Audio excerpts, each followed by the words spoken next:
এজন্য আমরা কষ্টতেই আছি, গরিব মানুষ। ভালো কেউ নাই, দেশটা উন্নত হওয়ার কথা, এখন দেশ উন্নত হয়ে গেছে না। আসলে আমরা তো সাধারণ মানুষ, আমরা তো এইভাবে দিন কারণ আগে যেভাবে চলছে এখন সেভাবে চলে না। গরিব মানুষ আমরা কাকে বলবো, আমরা কেবলকে বলতে পারছি না, আমাদের পিঠ এখন ওয়ালে ঠেকে গেছে আঙ্কেল। আমরা যে পরিস্থিতি আছি, আমরা মনে করি যে আমরা ভালোতে নাই, আমরা ভালো কিছুতে নাই। পরিবার গরিব পরিবার একদম মরে গেছে। ভালো কেউ নাই, বাঙালি হইলো কালসাপ। যে সরকার আসুক, সরকার প্রধান যে খারাপ না সে ভালো, যে কর্মী আছে কর্মী খারাপ, সরকার কোনোদিন খারাপ হতে পারে না। খারাপ কে? কর্মী।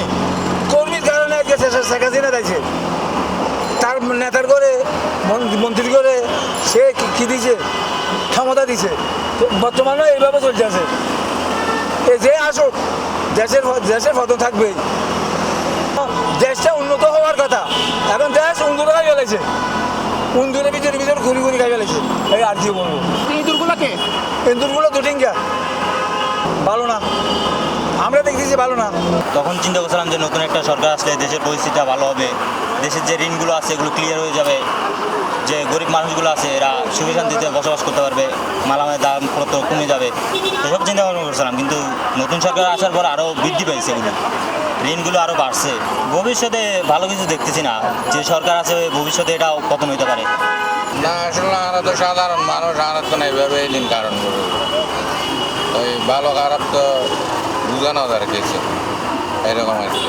আগে যেভাবে চলছে এখন সেভাবে চলে না। মনে করেন যে অনেক কিছুর দাম বাড়তি, অনেক কিছু মনে করেন যে আছে। বিশেষ করে আমাদের যে সরকার, এনার অনেক দিক থেকে আর কি মালামাল দাম বৃদ্ধির দিক থেকে এবং ইসের দিক থেকে আরও একটু সচেতন হওয়ার দরকার আছে।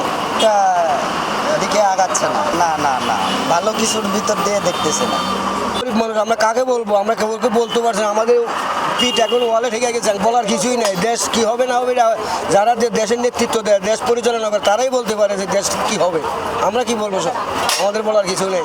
আমরা এখন ঠিকমতো গাড়ি চালে কোম্পানির ইনকাম দিতে পারতেছি না, কোম্পানির ইনকাম ছাড়া একদিন কম দিলে এরপর দিন চাবি দিয়ে ফেলাও। গাড়ি গ্যাজেটের ইনকামে ছাড়াও বাড়তি ইনকাম নিচ্ছে। এই সরকার আইলে বলছে গাড়ি কমাইবো, গাড়ির দাম কমাইবো, ইনকাম কমাইবো, আরও বাড়ি গিয়ে দেয়, কমি না আরও বাড়ি গিয়ে দোকান দিনে। শুধু আমরা মনে করেন গ্যাসের লোকের সংকট, যাত্রীর লোক আমরা দুর্ব্যবহার করি, 100 টাকার ভাড়া 200 টাকা চাই, 500 টাকা চাই, যাত্রী আমাদের খারাপ ব্যবহার করে। এখন আমরা কী করবো, আমাদের গরিব মানুষ, আমাদের করার কিছুই নেই। কেন যা করার দেশে যারা আছে আইন প্রয়োগকারী তারাই করবে। বাংলাদেশে স্বপ্ন তো দেখাবেই। এখন আমরা যে পরিস্থিতি আছি, আমরা মনে করি যে আমরা ভালোতে নাই, আমরা ভালো কিছুতে নাই। এমনি দেশে মোটামুটি আমাদের দেশে এখন সুবিধা নাই, ভালো নাই, ভালোটা নাই। ভবিষ্যতে ভালো হবে কিনা এটা ছোট থেকে তো দেখতেছি এই অবস্থায়। আর ভালোর আশা কোথায় করবো? না, পরিবর্তন তো দেখতেছি না, আশাই দেখাই গেছে, ভালো কিছু দেখাচ্ছে না তো নেই। অন্তত আগের চেয়ে আরো খারাপ আছে।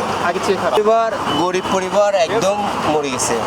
যারা বড় লোক তারা তো খাচ্ছে, যারা দিন মজুরি, যারা দিনে আনিয়ে দিনে খাচ্ছে, যে ওটা বলার বাইরে, কাউকে বুঝতে পারতেছে না। সকালে খেলে রাতে চিন্তা, রাতে খেলে সকালে চিন্তা, করবে সংসারে 2টা আহার আনবে ছেলে মেয়ের জন্য। তা আপনি চিন্তা করেন দেশ কোথায় আছে। কাজ করতে পারি না, কারণ বৃষ্টি সমস্যা করে, ইনকাম আমরা না হলে আমরা ফলা বানলে খাইতে পারি না। কারণ আমরা তো আর কাজটিও খাই না, অন্য এখান থেকে আমরা কর্ম করলে নিয়ে খাই, কর্ম না করলে আমরা আনা খাওয়া থাকি। এই জন্য আমরা কষ্টতেই আছি, গরিব মানুষ।